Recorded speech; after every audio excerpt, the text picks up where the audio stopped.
This week on Africa Weekly, we take you to Ghana, where the government's announcement to set a minimum price for cocoa along with the Ivory Coast could mean a boost for the economy. And we travel to Kinshasa, which may well have the best claim on the world's worst commute. But first, a summary of the stories that made the headlines this week. Heavy security surrounded the Cairo cemetery where Egypt's first democratically elected president, Mohamed Morsi, was quietly buried on Tuesday.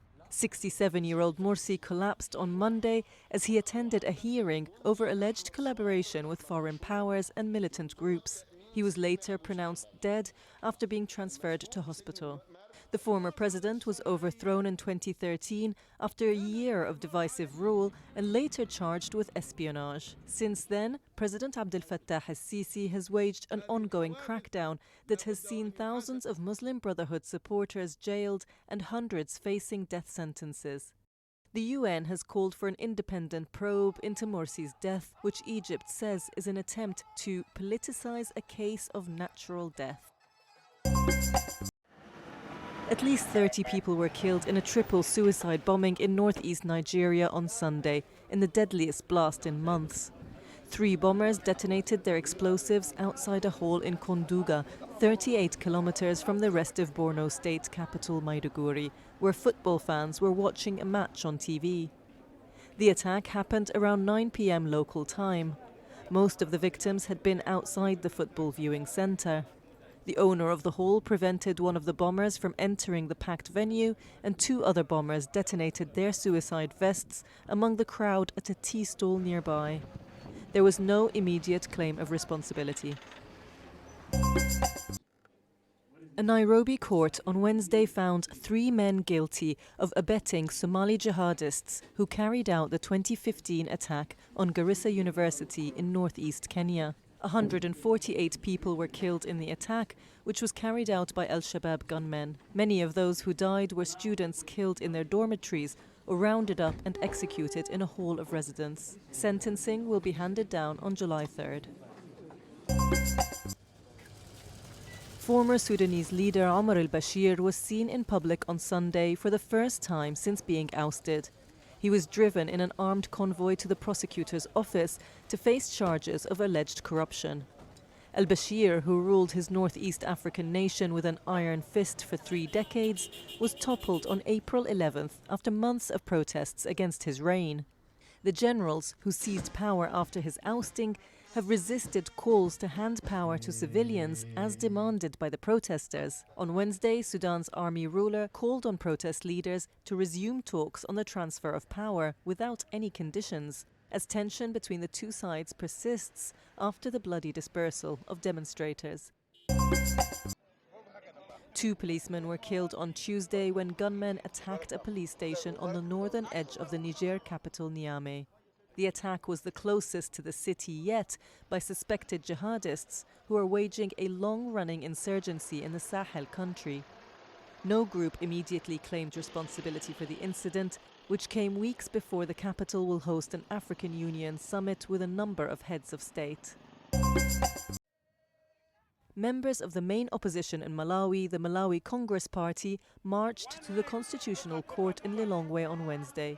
Their lawyers have been fighting for the country's May 21st presidential election results to be nullified because they claim there were irregularities.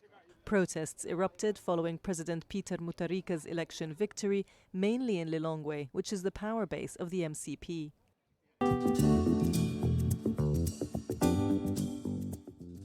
Outside the Ghanaian capital Accra, the urban landscape gives way to lush green forests, often full of cocoa trees. Cocoa is one of the most important crops in Ghana's exports.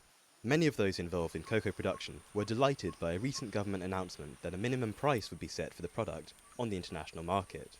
They envisage a positive impact across the supply chain that would bring benefits to each individual cocoa farmer. So if the government is going to increase the price, it means he can afford the fertilizer, he can afford the weedicides, he can employ more laborers, so he can increase his production. So when production also increases, it means he's going to get more money because prices are going to go up.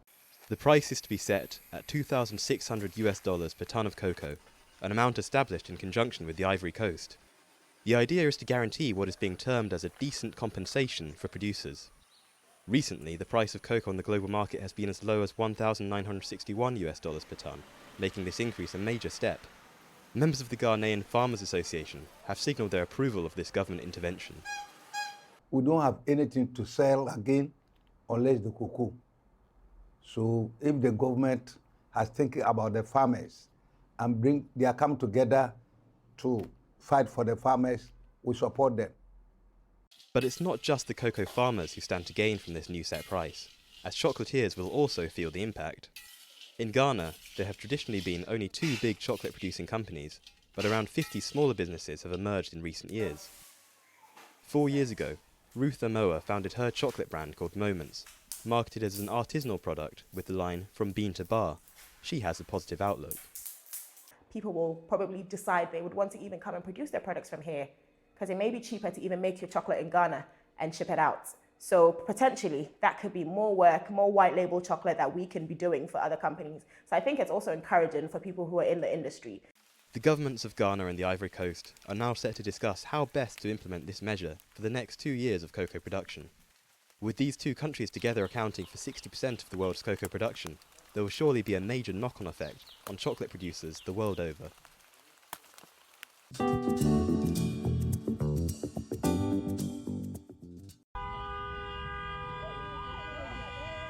Early morning in this part of eastern Kinshasa means one thing: another hectic rush hour. The bus carries all sorts of people, from businessmen heading for the city centre to students running late for their morning lectures. But like with many commutes, not everyone is happy. We are stuck together like sardines in a can. There should be more respect for everybody's personal space.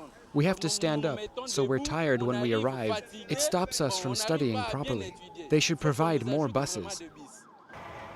An alternative solution for getting around this vast city is taxis and shared taxis, a distinctive shade of yellow that fills up the crowded streets. They must carry a registration number in plain sight, a measure imposed to crack down on would-be kidnappers. But even these taxis, which seem so numerous, have an issue with insufficient supply. It's tricky at this time of day because people are leaving work, but hopefully I'll find a taxi. With these travel issues facing the residents of Kinshasa, a handful of Uber-style startups are hoping to move in and fill a gap in the market. The most well-developed of these companies is managed by young entrepreneur Patricia. Her startup, Uber's Cabs, has a large fleet of vehicles across the city. One snag is the cost, usually somewhere between $10 and $40. It's out of reach for the majority of the local population. The goal at the moment is to reach all social classes. We started with the middle classes, but we'd like to offer the same service but with different models of vehicle, to be able to cater to the needs of all the people. Kinshasa is the 3rd biggest city in Africa, with a population of some 10 million. And like many African metropolises, it's only forecast to get bigger in the coming years. And that means that the public transport situation will have to develop and continue to evolve.